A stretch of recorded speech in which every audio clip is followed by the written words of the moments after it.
이스라엘 백성들이 요단강가에 있는 모압 평지까지 밀고 올라와서 거주하게 됩니다. 그 땅의 주인인 모압 왕 발락, 심각한 위기에 처합니다. 다른 백성이 자기 영토에 침입했는데 쫓아낼 힘이 없습니다. 그래서 멀리 있는 주술사 발람을 초대해서 이스라엘 민족을 저주하려고 했습니다. 그러나 저주 계획이 하나님의 방해로 실패하고 이제 발람이 준 다른 계획을 세웁니다. 그 계획은 모압 여인들을 동원하여서 이스라엘 남자들을 유혹하고 그래서 간음을 하고 또 바알신을 함께 숭배하게 하는 유혹을 했습니다. 이제 그 계획은 성공을 합니다. 하나님은 이 타락에 분노하셔서 전염병을 보내서 2만 4천 명이 죽게 만들었습니다. 그런데 이 전염병으로 죽은 2만 4천 명, 어떤 사람일까요?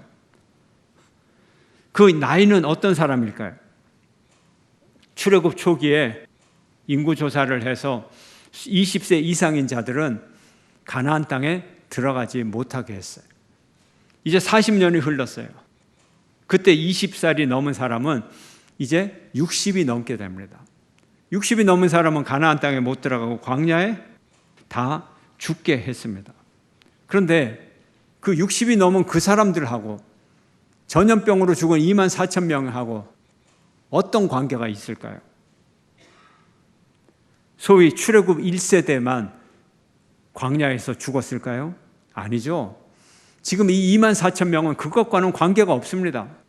모압 여인의 유혹에 넘어가 범죄하고 우상 숭배한 타락한 길로 간 그 사람들 나이와 관계없이 다 죽었어요.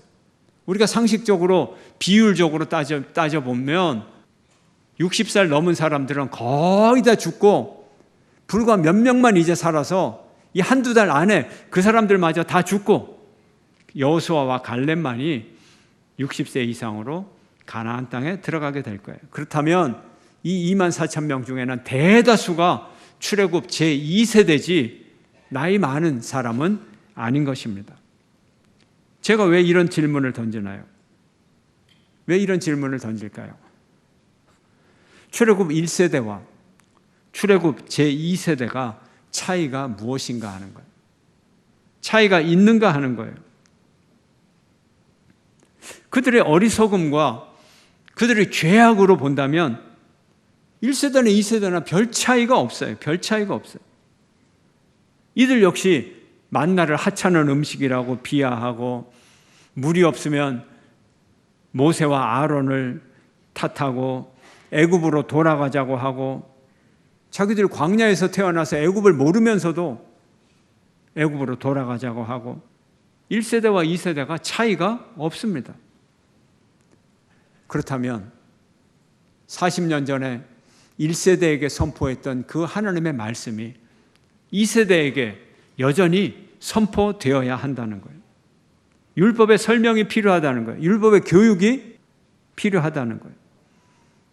이 사건에 이어지는 사건이 바로 오늘 신명기 1장 1절부터의 사건인 것입니다. 신명기는 여리고 맞은편 요단강 동쪽 모압 평지에 머물고 있을 때 모세가 마지막으로 이스라엘 백성들을 향한 세 편의 설교와 그리고 죽음을 앞둔 고별사로 이루어져 있습니다. 애굽을 떠난 지 대략 40년 후 이스라엘은 모압 평지에 있고 이제 가나안 땅을 정복할 전쟁 준비를 하고 있었습니다. 그러므로 이 신명기 1장 1절부터의 말씀은 모세의 첫 번째 설교의 서문이고 신명기 전체의 서문인 것이고 그런 서론에 해당되는 것입니다. 처음에 역사 회고로 이 설교가 시작이 됩니다. 역사 회고와 백성을 향한 권고의 말씀입니다. 모세는 약속의 땅에 들어가기 전 40년 전 시내산에서 받은 율법을 이제 출애굽 제2세대에게 신세대에게 다시 설명하고 하나님의 뜻을 전합니다. 장소는 요단강 동쪽의 아라바 광야 모압 평지입니다.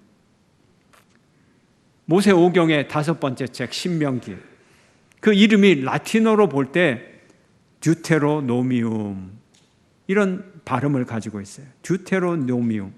노미움, 율법이란 뜻입니다. 법이란 뜻이에요. 듀테로, 두 번째 율법이라는 의미를 가지고 있어요. 출애굽 이후 시내산에서 있었던 언약 체결과 율법 수여가 첫 번째 율법이었다면 이제 이 신명기는 두 번째 율법 제정인 것입니다. 시내산에 있었던 언약 체결, 율법 수여가 첫 번째, 이제 40년 11월 1일, 오늘 본문에 날짜까지 기록이 되어 있어요. 제40년 11월 1일 모압 땅에서 제2세대에게 모세가 율법을 선포합니다. 두 번째 언약 갱신이라고 할 수 있습니다. 우리 한국말의 성경 이름도 신명기, 명령을 다시 되풀이한다, 이런 의미를 가지고 있습니다. 신명기는 두 번째 율법의 선포인데 그 전과 똑같이 그냥 그대로 선포만 하는 것이 아니라 이미 선포되어진 것을 두 번째 선포하기 때문에 이제 창세기에서부터 출애굽기, 민수기에 이르기까지 이 율법과 사건에 대한 설명, 그리고 해석, 그리고 교훈을 담고 있는 것입니다. 오늘 5절의 본문을 보면 모세가 요단 서쪽, 요단 저쪽 모압 땅에서 이 율법을 설명하기 시작하였더라. 율법을 처음에는 선포했지만 이제는 두 번째니까 선포와 더불어 설명을 하기 시작했다는 거예요. 이게 두 번째 선포의 특징인 것입니다. 광야와 이제 광야 생활이 곧 끝나고 가나안 땅으로 들어가게 될 거예요. 그 경계선상에서, 시간적 경계선상에서, 공간적인 경계선상에서, 역사적인 경계선상에서 어제를 바라보고 오늘을 분석하고 미래를 내다보고 미래를 전망하는 설교를 하고 있는 것입니다. 모세는 출애굽 제2세대에게 다시 율법을 가르치면서 광야에서 실패했던 원인을 가르쳐주고 가나안 땅에서 승리할 수 있는 방법을 가르쳐 주려고 하는 것입니다. 오늘 본문에 보면 두 번째 선포되는 날은 출애굽 제40년 11월 1일, 날짜를 꼭 명시하고 있습니다. 아주 출애굽 시기에 광야 시대의 말기였다 하는 것을 우리에게 말하고 있어요. 시내산에서 율법이 선포된 지 대략 40년 전 다시 율법이 선포되는 것입니다. 질문이 생깁니다. 40년이 지난 후 왜 다시 율법이 선포되어야 하는가? 이미 답을 여러분에게 말씀드렸죠. 2절에 보면 힌트가 있습니다. 2절의 힌트가 뭐냐? 호렙산에서 가데스 바네아까지 가는 시간이 언급되어 있어요. 신명기 저자는 호렙산에서 가데스 바네아까지 10하루면 간다, 이렇게 시간을 명시해 놨어요. 10하루면 간다. 한 350km가 되거든요. 이제 부지런히 가면 10하루면 거기에 도착을 하게 되어 있어요. 가데스 바네아가 왜 중요합니까? 하나님의 말씀에 순종하면 가데스 바네아에서 그냥 그대로 직진해서 가나안 땅으로 들어갈 수가 있었어요. 과거에 기회가 있었어요.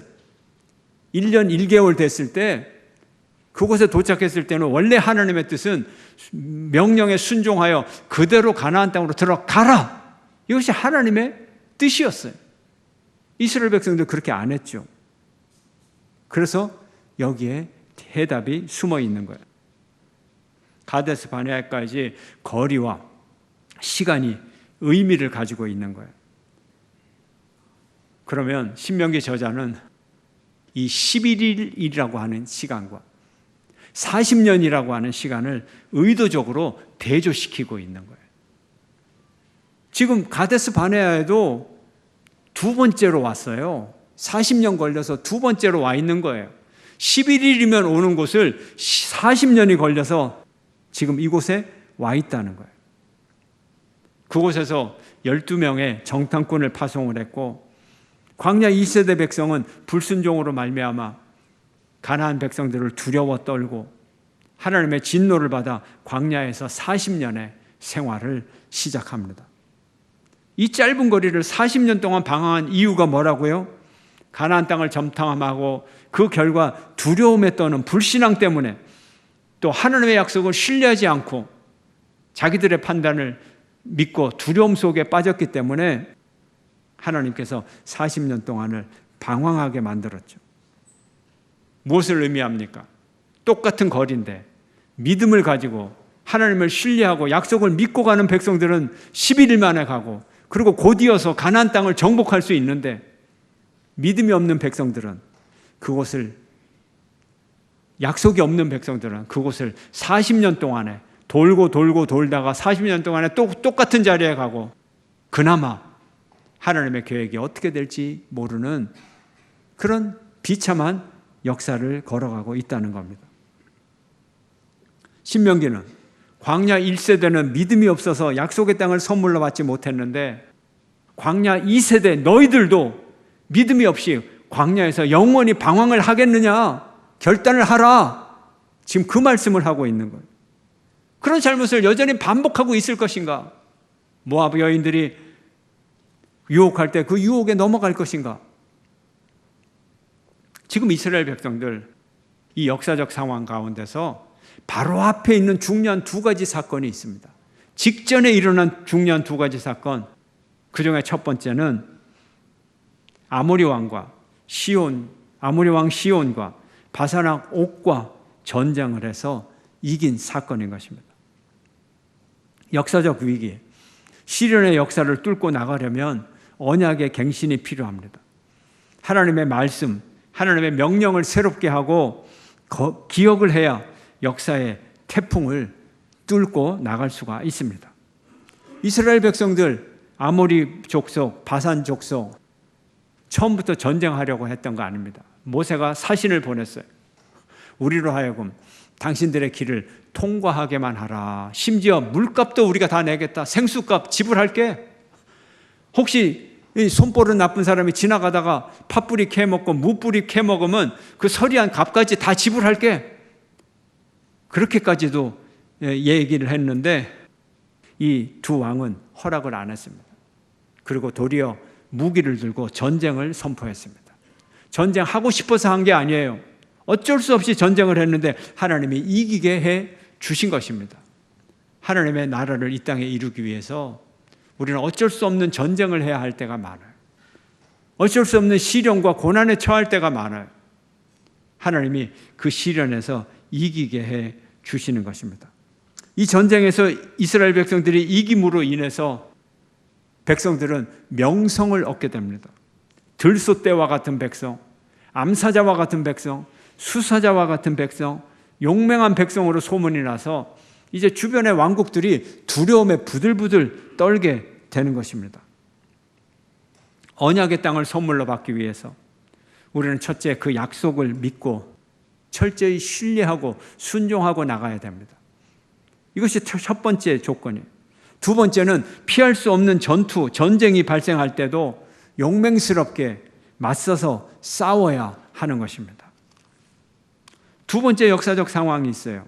불과 조금 전에 말씀드린 발람의 사건입니다. 모압 여인과 간음, 우상숭배의 사건, 바알부올의 사건, 이것으로 말미암아 이스라엘은 처참하게 유혹에 넘어갑니다. 처참하게 패배를 당합니다. 하나님의 전염병의 징벌을 받아 24,000명이 죽었어요. 이스라엘 인구 구성으로 볼 때 죽은 사람들 대부분 고령의 나이가 아니라 제2세대 젊은 층의 나이였던 것입니다. 광야 2세대였던 것입니다. 이제 여호수아는 이들을 데리고 가나안 정복 전쟁을 시작해야 됩니다. 전쟁에서는 이겼는데 죄악의 유혹에 넘어진 이 세대를 데리고 어떻게 가나안 정복을 시작하겠어요? 들어가자마자 패배당할 수밖에 더 있겠어요? 무엇을 해야 됩니까, 여러분? 신세대들에게 율법을 선포하고 가르쳐야 할 필요가 생겼어요. 긴급한 필요가 생겼어요. 율법을 전혀 몰라서가 아니에요. 기동량으로 대강 듣기는 들었어요. 그러나 지키지 않고 결단하지 않고 순종하지 않고 이래서는 하나님의 백성이 될 수가 없습니다. 하나님의 역사를 이어갈 수가 없습니다. 누구든 하나님의 믿음의 시험대를 통과해야 역사의 다음 단계로 나갈 수가 있습니다. 하나님의 믿음의 시험에 통과하는 방법이 뭡니까? 교제가 뭡니까, 여러분? 하나님이 무슨 시험을 내십니까? 율법의 시험을 내시죠. 말씀, 약속의 언약의 시험을 내시죠. 약속의 말씀의 시험을 내시는 거예요. 교제가 다 있고요. 예상 문제까지 다 있고요. 해답까지 다 주어졌습니다, 여러분. 이 시험을 감당하면, 넘어가면 우리는 역사의 새로운 단계로 넘어갈 수 있고 개인의 인생의 비오그래피에서 새로운 단계로 나갈 수가 있습니다. 하나님의 시험 없이는 새로운 단계에 우리는 나갈 수가 없는 것입니다. 우리가 하나님의 약속을 믿고 나가면 하나님의 시험을 통과시켜 주시는 것입니다. 하나님은 이스라엘 백성들에게 땅의 비전을 보여주십니다. 하나님이 직접 이스라엘 백성들에게 시내산을 떠나 약속의 땅으로 들어가도록 지시를 하십니다. 그리고 그 땅의 비전을 다시 한번 가르쳐 줍니다. 제1세대가 이 땅의 비전을 배우고도 그대로 살아가지를 못했어요. 두려움에 떨었어요. 2세대에게 땅의 비전을 보여주며 그들이 가야 할 목적지를 보여줍니다. 그 목적지가 7절에 나와 있어요. 남쪽으로는 네게브 사막, 네겝 지방, 북쪽으로는 유브라데 강, 서쪽으로는 지중해 해변, 동쪽으로는 요단강 동편까지 하나님이 동서남북의 경계를 가르쳐 주셨어요. 목적지를 가르쳐 주셨어요. 그림을 한번 그리면요, 대단합니다, 여러분. 지중해와 요단강 사이의 땅은 별로 넓지가 않아요. 네게브 지방, 거긴 사막이에요. 그러나 이제 북쪽으로 하나님의 약속은 유브라데 강까지 너희의 땅이다. 하나님께서 약속을 주셨어요. 유브라데 강까지입니다. 이스라엘 백성들 믿음이 없어서 유브라데 강까지 그 단어를 듣지를 못해요. 기껏 유대 백성들 생각하는 게 단까지. 그러나 하나님의 계획은 단이 아니에요. 우리는 아는 것만 듣잖아요. 자기 믿음대로 하나님의 말씀을 평가하잖아요. 믿음의 그릇이 작으니까 하나님이 크게 부어준 그 약속의 말씀이 다 흘러 넘치는 거예요. 넘쳐서 버려지는 거예요. 자기의 믿음의 그릇만, 그것만큼만 하나님의 축복을 소화시키는 거예요. 하나님의 계획은 유브라데입니다. 유브라데 강까지. 무엇에 근거해서 백성들에게 땅의 비전을 보여줬죠? 그 땅의 비전은 700년 전 아브라함에게 이미 주어졌던 약속. 그 약속에 근거해서, 하나님의 약속에 근거해서 하나님이 다시 새롭게 비전을 제시하며 새로운 약속으로 이스라엘 백성들을 격려하는 것입니다. 큰 비전이죠. 큰 꿈이죠. 큰 약속이죠. 하나님의 말씀은 공동체와 민족을 올바른 방향으로 인도하십니다. 공동체가 하나님의 약속을 함께 나누고 함께 공유하고 함께 결단한다면 그 공동체는 하나님이 주시는 다음 장으로, 역사의 새로운 장으로 넘어갈 수가 있는 것입니다. 공동체에 주시는 하나님 나라의 비전이 새로워질 것입니다. 오늘 본문을 통해서 우리가 받는 교훈을 3가지로 요약할 수가 있습니다. 첫 번째, 우리는 반성을 해야 됩니다. 모세는 광야 생활 40년을 마치면서 반성하고 있어요.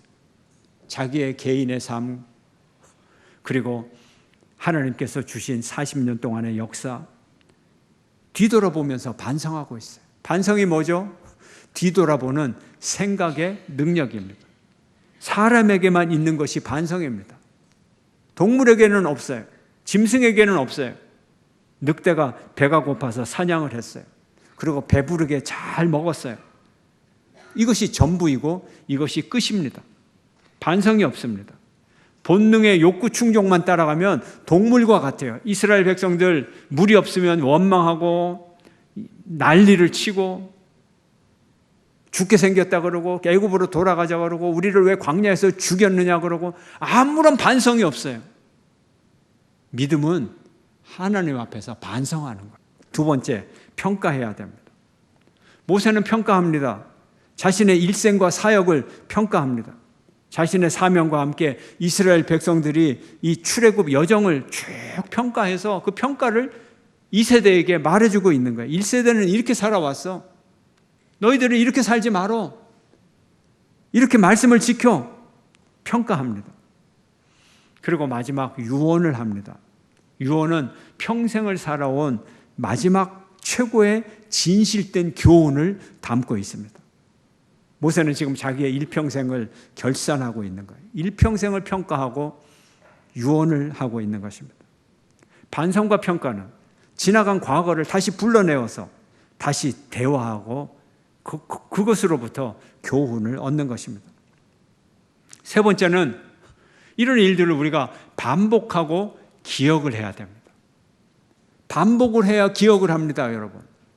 그리고 기억이 나야 반복이 되지요. 반복과 기억은 뗄래야 뗄 수가 없습니다. 우리가 말씀을 읽고 기억하고 순종하기를 계속 반복하고 계속 기억을 해야 됩니다. 성경이 어느 구석에 있는지, 먼지가 쌓여 있는지, 곰팡이가 피는지, 좀이 먹었는지, 쥐가 갉아 먹었는지, 종이책 성경이 녹슬어가면, 좀이 먹어가면 여러분의 마음속에 있는 성경도 좀이 먹어간다는 걸 아셔야 돼요. 우리의 머릿속에 있는 성경도 좀이 먹는다는 걸 알아야 돼요. 이스라엘 백성들 말씀을 너무 지키지 않아서 말씀의 내용도 모를 뿐 아니라 말씀 두루마리가 어디에 있는지도 모르고 이들이 하나님을 섬긴다고 하면서 하나님을 섬겼어요. 이들의 은혜에 녹이 슬어갔어요. 쥐가 파먹었어요. 하나님 섬긴다고 제사를 드리긴 드리는데 이게 제대로 된 제사인지 아무런 기준이 없이 그들이 그냥 드렸어요. 대강. 그러나 법은 그런 게 아니죠, 여러분. 율법입니다. 법은 자자구구가 중요합니다. 단어 하나하나가 중요합니다. 자자구구대로 지켜야 되는 게 율법이에요. 근데 대충 율법책이 어디 있는지도 모르고 하나님 섬긴다고 제사도 드리고, 그러니 이게 우상숭배가 되는 거죠. 하나님의 언약을 모르는 백성들, 구시되건 신세되건 막론하고 죄악의 유혹에 단번에 넘어가 버렸어요. 사탄의 밥이 되어버렸어요. 구약의 요시야 왕 때 사람들이 하나님의 말씀도 모르고 율법을 지킨다고 하면서 율법을 한 번도 읽어보지도 않고 율법을 지킨다고 하면서 제사도 멋지게 드리고 할 건 다 했어요. 엉터리 절기도 다 지켰어요. 엉터리죠, 엉터리. 그런데 성전을 수리하는 중에 성전 저 구석에 먼지 묻고 쥐가 갉아먹고 조미 먹고 곰팡이가 핀 두루마리 하나를 발견합니다. 뚜껑을 열고 읽어보니 율법책이었어요. 이게 왕에게까지 전달이 됩니다. 요시야 왕이 그 내용을 분명하게 알고 나서는 종교개혁을 새롭게 할 수가 있었습니다. 사랑하는 성도 여러분, 말씀을 분명히 알고 되풀이하시기를 바랍니다. 이것이 신명기의 교훈입니다. 언약의 갱신입니다. 다시 듣는 율법의 말씀입니다. 다시 듣는 복음서의 말씀입니다. 우리 성경은 신명기처럼 되풀이되고 기억하고 반복되고 잊지 말아야 하는 것입니다. 말씀을 반복하고 계속 반복하고 생명을 유지하는 여러분이 되시기를 주의 이름으로 축원합니다. 그리하여 이 땅에 주시고자 하시는 하나님의 약속, 하나님의 비전, 하나님 나라를 반드시 이루어가는 저와 여러분 모두가 되시기를 주의 이름으로 축원합니다.